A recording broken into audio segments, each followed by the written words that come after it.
Welcome to Matt Webb Design. My name is Matt Webb, and in this video we're going to show you how you can build your own garage bar, and any of the equipment we use or any of the links to the plans will be in the description box below. And just so you know, we do have affiliate links as well, which won't cost you any money, but will link to some of the other tools we use that could support this channel. We appreciate it.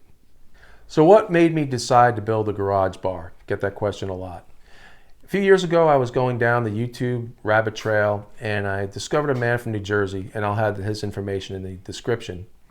But that man had missed his social gatherings with friends and family and coworkers at a local bar in New Jersey. So what happened was he converted his garage, which is about the same size as this, a 2-bay garage, into a garage bar. Mine is a garage and a shop, his was entirely a bar. But it kind of got me thinking, and also his friends were impressed by it. They started to make their garage bars, and everyone reflected the style and the personality of each homeowner, and it kind of became like a cool competition, if you will, and a way for those friends to gather together. I really like the impact of that, and I've used it as a way to kind of invite people into my shop and my garage bar as well. One thing led to another, and our garage bar became the family gathering place to throw darts, crank some music, have a few drinks, and just let our hair down. And the nice thing about being in the garage is if a little bit of a mess or a spill occurred, no big deal. Another nice thing about making your own bar is you get to name it whatever you want. In this case, this place is always covered in sawdust because it's a working garage, so it became the Sawdust Lounge. Now, one of the most important things that you have to decide in your build is what is your budget.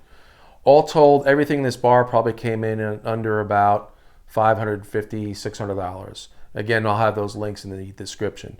But I started with what I had, and I had an old flat screen TV on hand.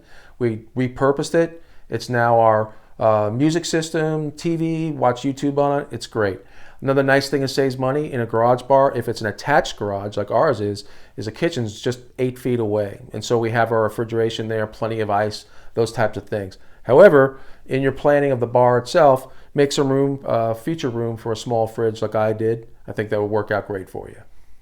All right, let's talk about power. Every garage has a certain amount of power, and almost everyone I know does not think they have enough power. So we went in with pretty low build requirements. The lighting starts on the outer layer with just outdoor string lights. The little Edison bulbs are hanging around, gives us a nice soft light there. I used 2 of these very simple shrouded dome LED lights. They're hanging down just above the bar top. You always want lights immediately above the bar. That seems to be a constant from all the designs I saw. And then, as you can see behind me, I have all these low power LEDs, all USB powered throughout.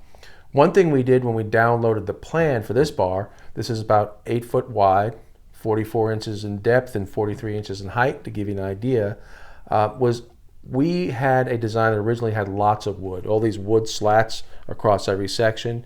And then we went off to Home Depot to get the lumber, and I got sticker shock. And as we were kind of thinking about what other options do we have, my son noticed that corrugated panel. It looks like the old galvanized metal, but it's actually plastic. It has a gray reflective look to it.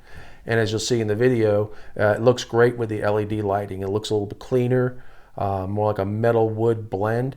And so that's the appearance of our bar on the outside, and it saved us a ton of money and weight, which we really appreciated.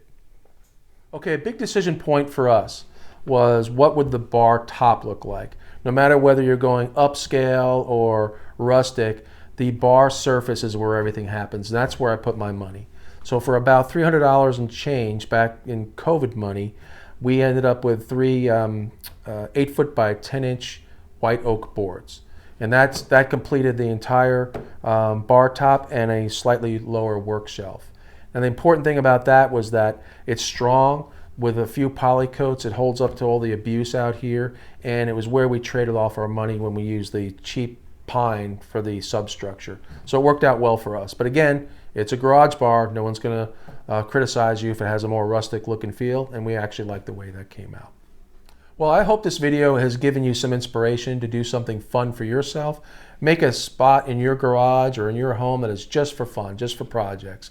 And a cool thing about a project this size is that it usually spawns more problem solving and creativity. I learned a lot about my basic rudimentary woodworking skills, building this bar and shelves and signs and all the like, and I hope it has the same effect for you. If you have any particular questions or suggestions, please use the comment section below, and I'd really appreciate it if you like and subscribe. Take care.